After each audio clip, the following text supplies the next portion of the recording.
Welcome to the Ecumenical Church of Occitane's Advent and Christmas Carol Advent calendar. Each day during Advent we will reflect on one well-known Advent or Christmas carol, as well as looking at paintings of the sort that often appear on Christmas cards. We hope you'll join us every day as we prepare to celebrate again the birth of Jesus Christ over 2,000 years ago.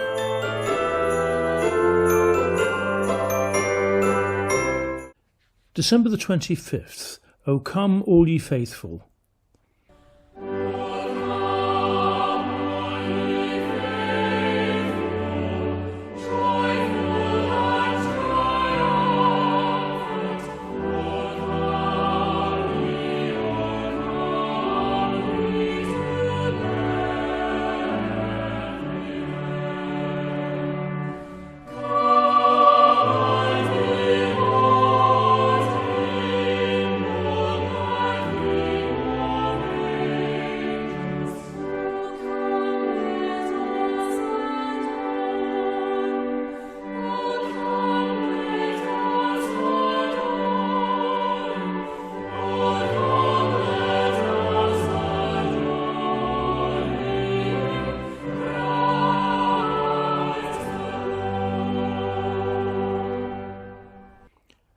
I would like to start by wishing you a very happy Christmas.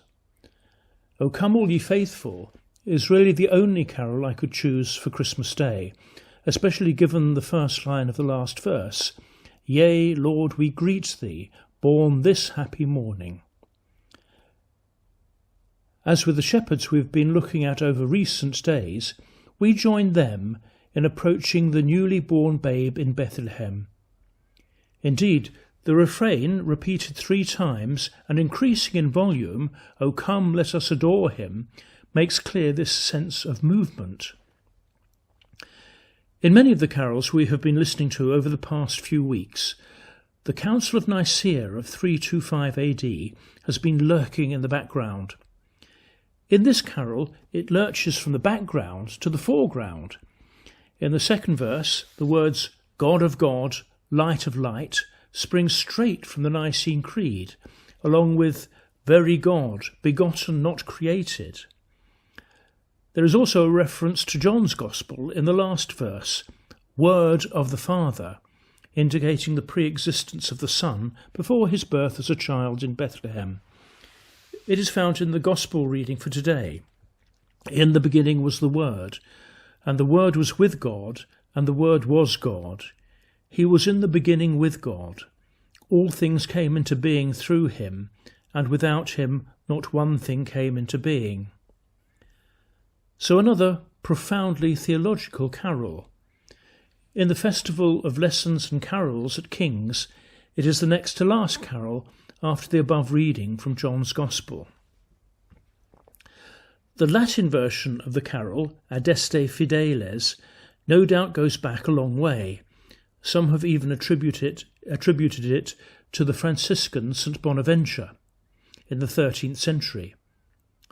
Whilst it is true that it has a certain Franciscan feeling, there is no firm evidence for this. What we do know is that it was widely used by French and English Catholic congregations from the 18th century. The first published version was by John Francis Wade in 1751. Wade was an English Catholic who had spent much of his time in France copying musical manuscripts. This seems the most likely source of the Latin text, and may be the tune as well. The Latin text was translated into English by Frederick Oakley and published in 1852. The final painting of this series is by a Venetian artist, probably Titian or maybe Giorgione. It has been given the date of around 1507, which would make it one of Titian's earliest surviving works. The so-called new style of Giorgione and Titian is evident here. No harsh outlines, a blending of colours without strong boundaries, a strong sense of emotional attachment between Mary and Jesus, and a gorgeous, poetic landscape beyond. The Christian faith has two predominant images which encapsulate the faith. One is the crucifixion for Easter, and the other is Madonna and Child for Christmas. The latter is the preeminent image for today, that icon amongst icons.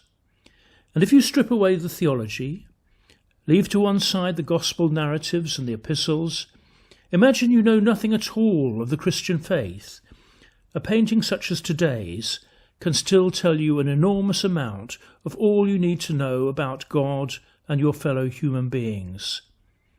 This is where our journey brings us. O come, all ye faithful.